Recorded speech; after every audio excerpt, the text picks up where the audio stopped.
हर हफ्ता HMTV के उर्दू खबरनामा में रियासती, कौमी और बैनुल-अक़वामी मौज़ूआत पर मुबनी खुसूसी मुबाहिसा लम्हा फ़िक्र मुनक़िद किया जाता है। आज के लम्हा फ़िक्र में मुल्क में जारी करप्शन के खिलाफ जंग पर तबादला ख्याल करने उर्दू न्यूज़ कोऑर्डिनेटर अब्दुल हमीद शौकत के साथ मौजूद है अमीर जमात इस्लामी हल्क़े आंध्र प्रदेश व उड़ीसा मलिक मोतसिम खान और साबिक़ एडिशनल पब्लिक प्रोसिक्यूटर उस्मान शहीद। मुलाहिज़ा फरमाइए लम्हा फ़िक्र।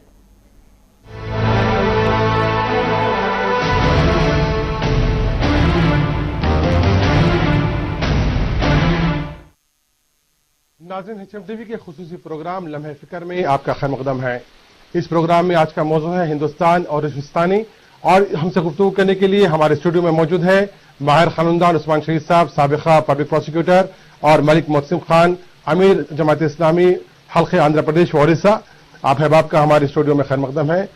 उस्मान साहब, बतलाइए कि जो हिंदुस्तान में माजी में देखने में आया कि जो मूवमेंट्स हुए हैं, मूवमेंट्स को इतनी अवामी तायद हासिल नहीं हुई जितना अन्ना हज़ारी की मूवमेंट को हुई है। 4-5 दिन के वक्फे में मुल्क की सतह पर और बैनुल-अक़वामी सतह पर अवामी तायद हासिल हुई, वजह क्या है?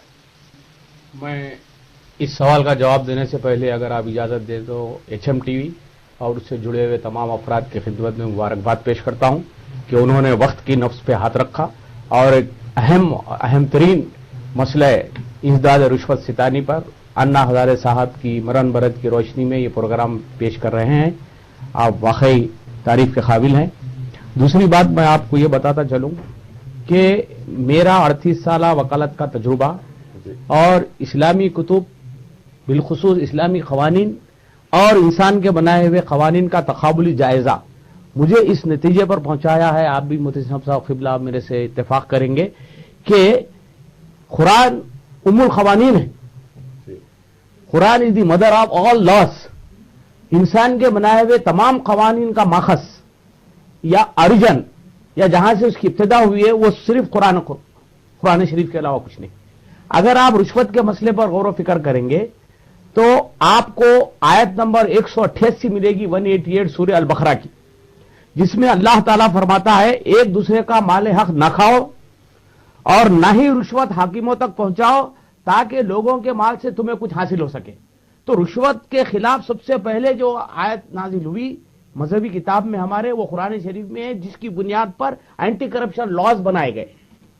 अब जो एंटी करप्शन लॉज की मौजूदगी में क्योंकि हुकूमत इफेक्टिव स्टेप नहीं ले सकी, इफेक्टिव मैकेनिज्म नहीं बना सकी टू कर्ब दी करप्शन, तो 1960 में एडमिनिस्ट्रेटिव रिफॉर्म्स कमीशन ने सबसे पहले लोकपाल का एक कॉन्सेप्ट पेश किया कि साहब ऐसा मैकेनिज्म बनाया जाए जो इफेक्टिव हो, सियासी मैदान में, कानून साजी के मैदान में, एडमिनिस्ट्रेशन के मैदान में, ब्यूरोक्रेट्स को कंट्रोल करने के लिए एक मैकेनिज्म बनाया जाए जिसका नाम लोकपाल रखा गया। यह बिल या इसका मुसव्वदा बहुत अरसे तक सर्द खाने में पड़ा रहा। कांग्रेस ने या कोई भी हुकूमत जो बरसरे इख्तियार आई वो इस तरफ तवज्जो नहीं दी। अन्ना हज़ारे साहब को मैं मुबारकबाद पेश करता हूं। अन्ना हज़ारे साहब सुनामी का दूसरा नाम है, जिसने हिंदुस्तान में ऐसा सैलाब लाया आवामी के जिसकी वजह से ये जो एडमिनिस्ट्रेशन है उसकी बुनियादें हिल गई और यकीनन हिंदुस्तान जन्नत निशान है, हिंदुस्तान सोने की चिड़िया है, लेकिन इसको रिश्वत की छुरी से जुबा किया जा रहा है, रिश्वत कैंसर की तरह खा रहा है। लिहाजा अन्ना हज़ारे साहब का ये स्टेप वाकईतन वक्त की आवाज थी और ये जो मैकेनिज्म है ये भी वक्त की आवाज है। और हम चाहते हैं कि रिश्वत के ताल्लुक से जो रिश्वत दे रहा है उसके ताल्लुक से भी अहकामात हैं। कानून उसको माफ नहीं करता कि साहब जो करप्शन के लिए मजबूर कर रहा है, कि करप्ट कर रहा है एक आदमी को, उसको आप माफ कर दें, और जो सिर्फ रिश्वत दे रहा है उसको गिरफ्तार कर ले। जो मौजूदा क़वानीन है क्या इतने कमजोर है कि जो है रिश्वतस्तानी इस मुकाम पर पहुंच गई? लोकपाल में बिल में यह पेश किया जा रहा है कि इन ओहदेदारों के अलावा, of course they are liable to be prosecuted, इन ओहदेदारों के अलावा प्राइम मिनिस्टर लेवल तक भी तमाम लोग जो तमाम ओहदों पर फायज है, चाहे वो सियासी हो, चाहे इंतजामी हो, चाहे कोई और महकमे से ताल्लुक रखते हो, सबको यह बिल कवर करेगा, सब पे लागू होगा यह कानून। अब तक आप ये ओहदेदार जैसे प्राइम मिनिस्टर है और अहम ओहदेदार हैं, ये सब मुबर्रा थे के कानून से। अब ये लोग इसके दायरे अमल में आते हैं, लिहाजा इस बिल को पेश नहीं किया जा रहा था। अब जबकि ये मौका आ गया, तमाम قوم کی قوم متحدہ ایک دیوار کی طرح کھڑے ہو گئی ہے انا ہزارے صاحب کے پیچھے، اس لیے مجبور ہو گئی ہے حکومت اس بل کو پارلیمنٹ میں پیش کرنے کے لیے، اور بہت قابل مبارکباد ہے انا ہزارے صاحب کے جن کی وجہ سے شانتی بھوشن جیسا ایسا آدمی، باکردار آدمی، اسپاٹ لیس آدمی کو کو چیئرمین بنایا جا رہا ہے۔ آپ کو یاد ہوگا شانتی بھوشن صاحب وہی ہیں جنہوں نے سپریم کورٹ کے ججز کے خلاف بھی یہ الزام لگایا تھا، میں لفظ استعمال کر رہا ہوں، الزام لگایا تھا کہ انہوں نے مبینہ طور پر کوئی رشوت لی۔ میرے الفاظ پر غور کیجئے، مبینہ، I am not admitting what all he stated, نے پیش کیا۔ ان کے تعلق سے یہ بھی آیا تھا کہ اگر آپ یہ وڈرا نہیں کریں گے ایلیگیشن تو آپ کے خلاف کنٹیم ہوگا۔ انہوں نے کہا میں کنٹیم میں سزا بھگتنے تیار ہوں۔ ایک بہت نیک آدمی میں سمجھتا ہوں ان دی ورلڈلی افیئرس۔ ملک صاحب، کیا وجہ ہے کہ جو ہے رشوت کو جو فروغ مل رہی ہے، اس کے اسباب کیا ہے؟ آج جو کچھ انا ہزارے صاحب کے ذریعے سے ملک بھر میں رشوت کے خلاف لوک پال بل کی صدا گونج رہی ہے، مجھے تو ایسا لگتا ہے کہ یہ دور ایک عوامی مہمات کا دور شروع ہو گیا ہے پورے گلوبل لیول پر۔ مصر میں جو ہوا، تیونس میں ہوا، اور وہاں کے ڈکٹیٹرشپ کے خلاف وہاں کی عوام اٹھ کھڑی ہوئی، ایک عوامی مہم ہے۔ اور ہمارے ہاں تلنگانہ کے سلسلے میں بھی عوام کھڑی ہوئی، اور اب ایسا لگ رہا ہے کہ رشوت کے خلاف بھی عوام اپنا احتجاج درج کرانا چاہتی ہے۔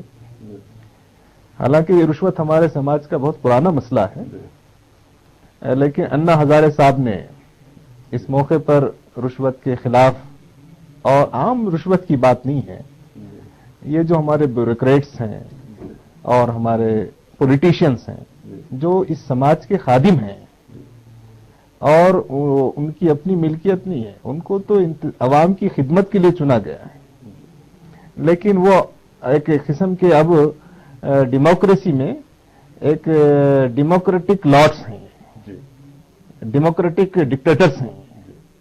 اب یہ تو رشوت چھوٹی موٹی سماج میں تو ہوتی ہے، یہ مسئلہ ان کا نہیں ہے۔ یہ 2G اسکیم جو ہوا، کامن ویلتھ گیمز میں جو ہوا، ٹیلی کام کے مسئلے پر جو ہوا، تو وہ جو رشوت ہے یہ عام آدمی کی نہیں ہے، ملک کی جو دولت ہے، اور اب جو سوئس کے بینکوں میں ہے، میں سمجھتا ہوں کہ وہ اتنی دولت ہے کہ ہمارے ملک کے لیے ایک 20-25 سال کے بجٹ کی تکمیل وہ وہاں رکھے ہوئے بجٹ سے پوری ہو سکتی ہے۔ 40 لاکھ کروڑ تو یہ بہت اچھا اقدام ہے۔ کیا ضروری تھا انا ہزارے صاحب کا جو ہے احتجاج کرنا، مہم کرنا؟ کیا حکومت کی ذمہ داری نہیں تھی کہ جو ہے یہ اقدامات بغیر اس احتجاج کے کیے ہوتے؟ اصل سوال یہی ہے کہ ہمارے دیش میں میرے خیال میں 4 C's ہیں، 4 C ہیں انگلش الفابیٹس کے، جو گورن کر رہے ہیں۔ 1 C for corruption, 2nd C for criminalization, 3rd C for casteism, 4th C for communalism. Communalism, casteism, criminalization, corruption, یہ 4 فیکٹرز ہیں جو ہماری انڈین سوسائٹی کو گورن کر رہے ہیں۔ اور جو غریب آدمی ہے، عام شہری ہے، وہ ان حکمرانوں کی غلط حکمرانی سے ایک بوجھ تلے دبا ہوا ہے اور اس سے نکلنا چاہتا ہے۔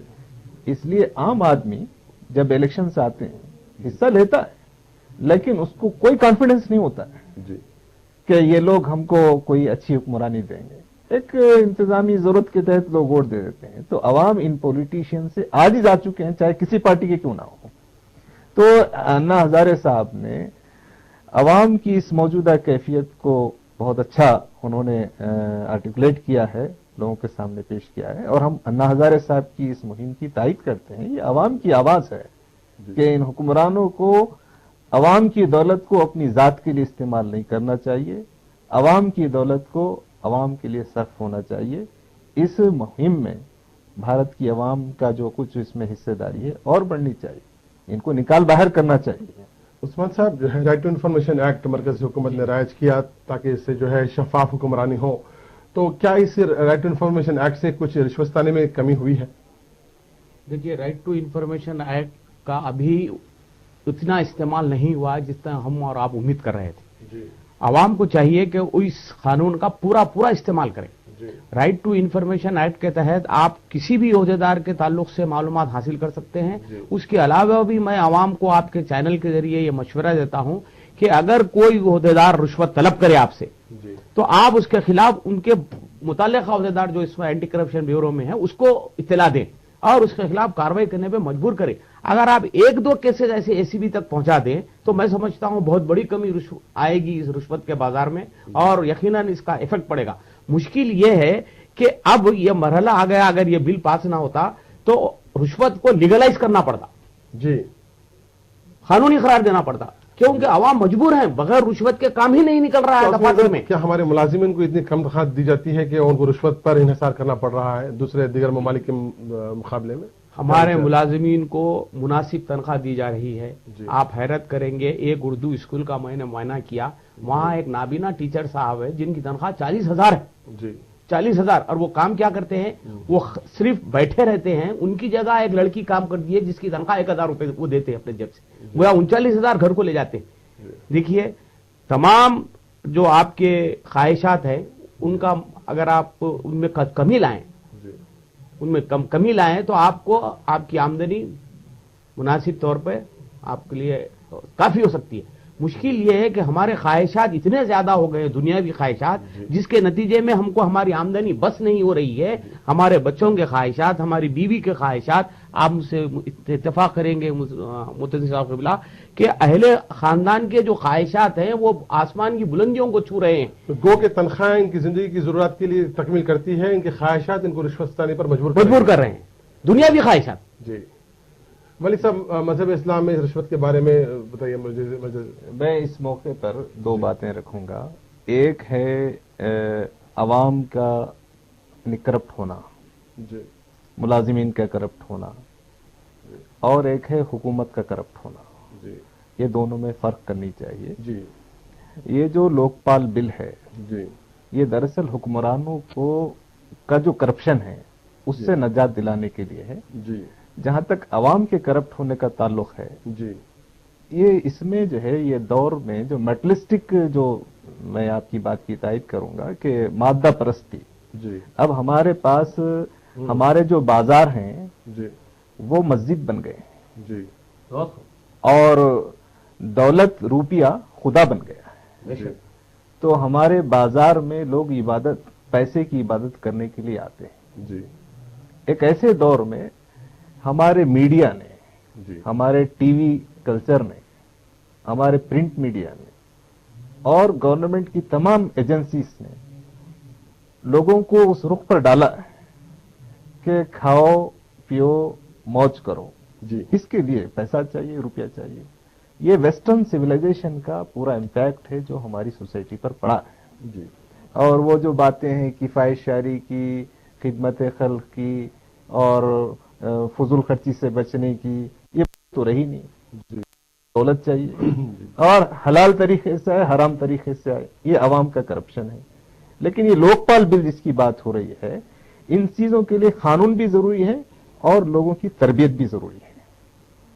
यानी सिर्फ कानून से बात नहीं बनती। मलिक साहब, क्या सिर्फ सरकारी ओहदेदार ही रिश्वत का मुलजिम है, अवाम इसके लिए जिम्मेदार नहीं है? मैं ये कह रहा हूं ना कि इसके अवाम की तरबियत कौन करे? अवाम की तरबियत करना भी हुक्मरानों की, मीडिया की और ऑफिसर्स की, ब्यूरोक्रेट्स की है।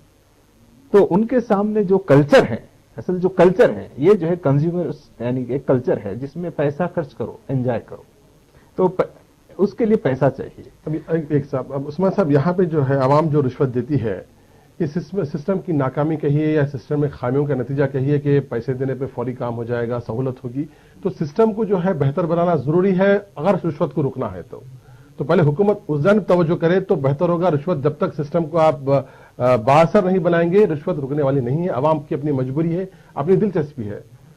मैं आपकी इस बात से इत्तेफाक करता हूं कि सिस्टम में तब्दीली जरूरी है जी, लेकिन सवाल यह है कि सिस्टम में तब्दीली आएगी जी फर्ज कीजिए इसके लिए 100 साल लगे, तो तब तक क्या आप कवानीन बनाना नहीं चाहेंगे? जी अब जो कानून बन रहा है वो यकीनन एक ऐसी बॉडी है जिसको जैसा कि कहा गया कि साहब it must be a body with teeth, यानी ऐसी बॉडी होना चाहिए जो इफेक्टिव हो। ये लोकपाल बिल ऐसी ही बॉडी है जिसमें इफेक्टिव मैकेनिज्म दिया जा रहा है। अब आप सिस्टम की बात कर रहे हैं तो मैं साफ सीधा आपसे कहूंगा कि साहब अब आप हैरत करेंगे कि जो साइकिल पर एमएलए बना जी वो आज बड़े बड़ी गाड़ियों में फिर रहा है, जिसकी आमदनी क्या हो सकती थी? कल तक 6,000 थी, 8,000 थी, 10,000 थी, आज 1 लाख एक अलग बात है। तो उसके पास यह जरिया कौन सा जरिया है जिसके जरिए क्या अलाउद्दीन का चिराग है कि उसके जरिए वो करोड़पति होगा लम्हों में? इस ताल्लुक से इनकम टैक्स क्यों खामोश बैठा हुआ है?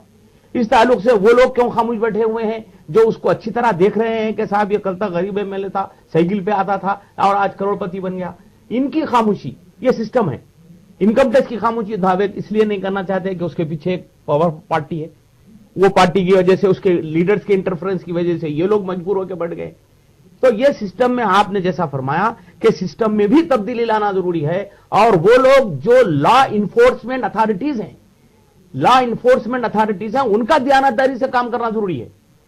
जैसा कि सरकार दो आलम सल्लल्लाहु अलैहि वसल्लम ने फरमाया था कि अगर मेरी बेटी चोरी करेगी तो उसके हाथ काट डाले जाएंगे।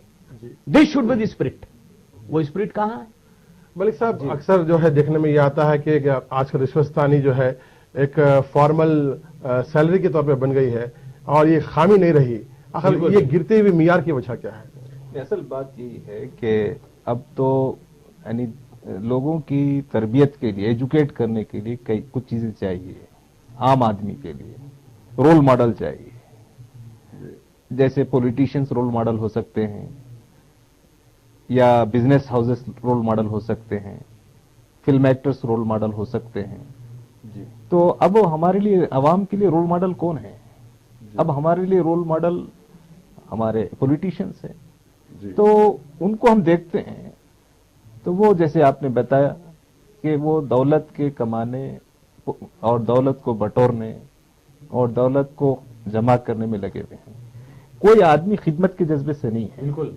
तो आम आदमी क्यों खिदमत करेगा? जी उसके अंदर जज्बे खिदमत कैसे परवान चढ़ेगा? जी वो लोगों के काम कैसे आएगा? तो सबसे बड़ा प्रॉब्लम जो है वो हमारे सामने रोल मॉडल्स का है।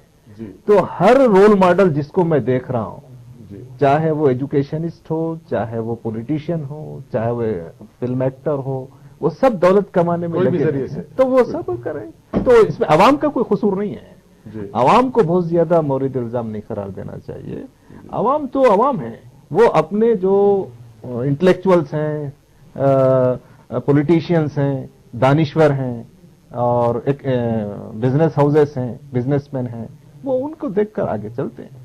तो इसलिए मेरा ये कहना है कि एक सोशल चेंज की जरूरत है। जी यानी सिर्फ लोकपाल बिल बनने से भी मुल्क में कोई तब्दीली आने वाली नहीं है। ठीक है, कुछ ना कुछ फायदा होगा, बनना चाहिए, हम उसकी तायद करते हैं। जी लेकिन सिर्फ लोकपाल बिल बनने से यह समझना कि मुल्क से करप्शन का खात्मा हो जाएगा, ऐसा नहीं होगा। इसके लिए क्या है, माइंड मेकिंग प्रोसेस की जरूरत है। यानी अवाम की भी माइंड मेकिंग प्रोसेस की जरूरत है और साथ ही पॉलिटिशियंस की। असल यह है कि इंसान की मोहब्बत, इंसान की खिदमत, इंसान को फायदा पहुंचाना, और ये दौलत को इंसानों के चाहते हैं कि आपका कहना यह है कि जब तक सोशल चेंज नहीं आएगा ये कानून उतना बासर नहीं हो पाएगा। बहुत बहुत शुक्रिया, वक्त की कमी है, तो मतलब साहब फिर मुलाकात होगी। नाज़रीन, ये था इस हफ्ते का लम्हा फिक्र। आइंदा हफ्ते एक और मौजू के साथ आपके रूबरू होंगे हाजिर। अब्दुल हमीद शौकत और HM TV की टीम को दें इजाजत।